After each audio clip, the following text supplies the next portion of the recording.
Hello there! Today we're going to give you an honest review of Achilles Survivor. Now, this isn't really, Achilles or anything like that. You are playing like some of the ancient Rome characters. There are quite a few characters to unlock, like this Cyclops guy that rolls the boulder. Surprisingly, he's a marksman, by the way. So yeah, that's kind of neat. He's just rolling boulders in some random directions and running away from some spiders and throw boulders around as you run around the map like you do in all these other Survivor games. It's just running around the map and, but this one here has stuff to go around there and collect. There's chests and rifts and other special events that pop up there, along with this little mini boss for your guy. There you go. So now he's dead. Give me that money. There you go. You collect money and you collect stones, so you can build things like these towers right here, which have these different other buffs on them, right? This one here gives you plus 20 to armor, and this one here gives you crit damage. Yeah, this one here is nice to have if you're actually going to play this game, because this lightning strikes just happens all the time, and then you can keep stacking these guys up right there. So you can have the map with 5 or 6 of these guys, and it's just all thunder everywhere on your screen, blowing stuff up. So yeah, then you don't have to rely on your character. You can rely on the trap to do anything for you, right? So you can build all these different traps, but they are random on what you're going to get, and then you have to use that currency that you get from killing the mini bosses and the bosses and finding chests to actually redo the rerolls if you actually want to get some good stuff over here and there. But yeah, it's not even strong enough to kill those spiders. Be a little bit stronger in your boulders there, buddy. But anyways, that is what the play sale is like. You got 20 minutes to survive. Some of the levels will have a boss. Some of them will have a little event where you got to close the portal or something, and then you got to go through. It's just most of the games like this is just run around, find a location, stand in the circle, and build something, right? So we'll go there and build the spike trap. Have some cooldown speed in my boulders, right? We'll just stand there and wait till this is built. We got a new power. What level did it hit? Level 12 or something now. So we get a new power here, so we can go there and pick something. Was it blades go around me? What should we pick? You could reroll this stuff at least. Swords, randomly strike guys nearby. Let's go do the spinning blades, I guess. We'll just get that one. Do some spinning blades around here. I can stand inside this little trap area. The traps are not permanent. They do have a duration on them. You do have a skill to make them invincible for a while. But yeah, so we can just stand there and roll boulders at guys and maybe heal up a little bit as we're doing it. Or we can go to the trap that heals you or that. But yeah, that's the general gameplay of what this game is all about. So there's nothing much going on in that department for what this game is. Let's take that cooldown speed. So there we go. We'll just go there and quit. You can see all the different stats, like what is your crit, what spells you're using, all that information. So we'll go there and forfeit the game and go to the title screen and show you what else this game has to offer. So let's get going on that. So I don't know why they called it Achilles Survivors. I guess they couldn't really think of much of a name to go with it. But anyways, this is the achievements, or basically what they call it in this game, challenges you got to do to unlock stuff and get some other currencies, like defeating levels on hard to get the diamond rewards, to unlock some of the buffs. But yeah, it shows you in general the realms and the structures and all the different stuff that you got to do to get them. So that's nice. And it should be standard, but some games don't even have that. They don't even tell you what you got to do for them. But at least this game does that, so it's not all bad in that department.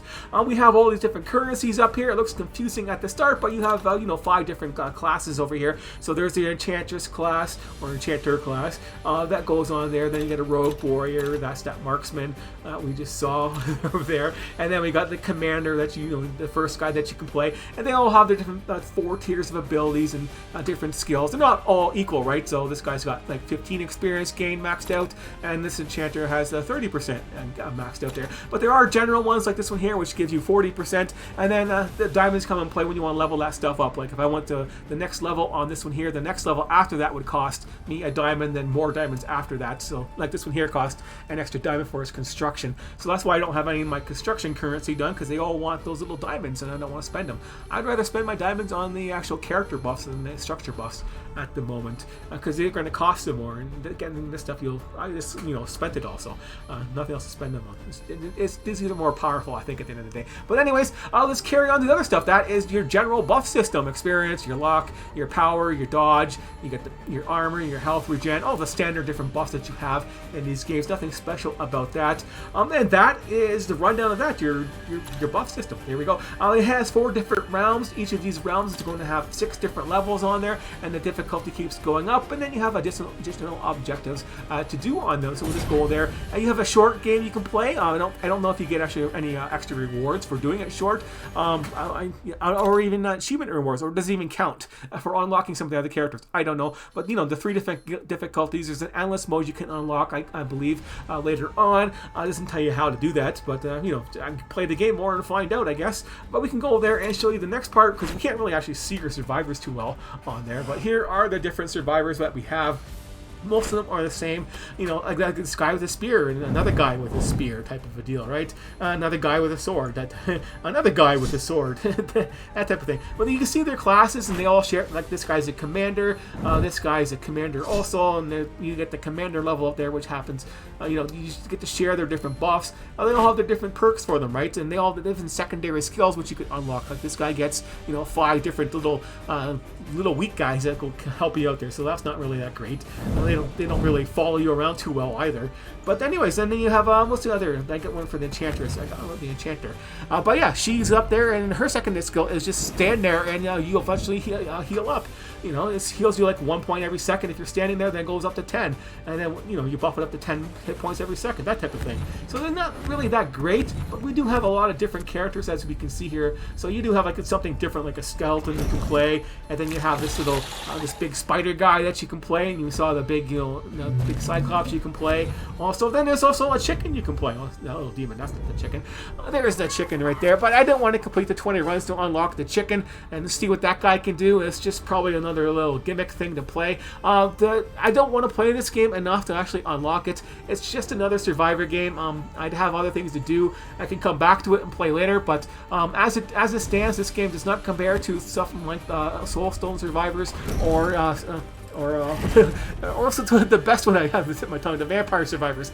Yeah, I don't know why I got tongue-tied on Vampire Survivors. That was the first best one out there, basically, in my book. Yeah, because it had the weekly updates, new characters unlocked, hidden characters, places hidden on the different maps you could go through, and they're endless, that kind of stuff. And, you combine the different weapons to get super powerful weapons and characters, and, a buff system like that, which was better. And Soul Survivors had the in-depth, buff system it has with its runes and all that kind of stuff, and play the game for hours at a time to just go there and keep buffing the stuff up. This game doesn't have any of that extra dynamics, and it's missing the extra dynamics and the extra power-ups. So it is basically a standard, the basic cookie cutter of a not much thought process put into it. Basically, it's just another game with a gimmick on building towers, but it is better than most of the rest of the other games out there that do that kind of stuff. So you do have that going for it. I haven't really tried the skeleton yet, have I?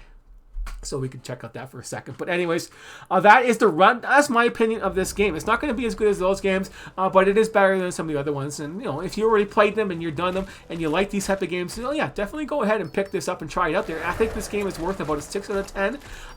Since it is better than lots of the basic stuff that basic survivor games that just get by with a lot less than this. And, some of them might be better looking, some of them might but they have a lot less stuff in them. But yeah, at least you can see what you can do in this one right off the bat. I like the little poison and stuff. That's kind of neat doing that, right? Poison and stuff. And what's this one? I don't care. I'll just pick it. Just pick up. Just want to see what this character's like running around there. Just rare cooldown power. I'll just take it.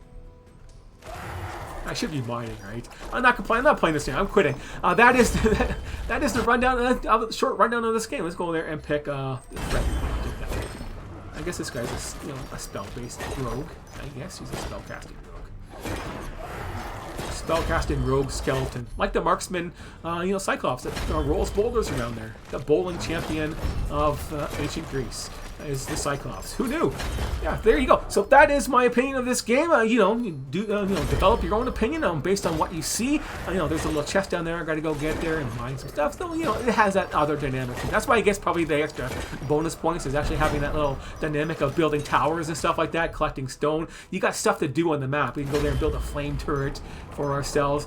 But it's stand in the circle type of deal, right? So stand in the circle, get the buffs. Now power damage. Okay. Sometimes you get lucky and get really good power-ups like that at the start, but most of the time you don't. That type of thing. That's why I take luck for one of the skills, so you can actually get lucky. sometimes. But there you go. Another one, spell damage, 25%. Yeah, that's a spell, obviously. But so yeah, there you go. 6 out of 10, but not as good as the Vampire Survivors or Soulstone Survivors. And that's my takeaway on this game. So thanks for watching, and I will see you later.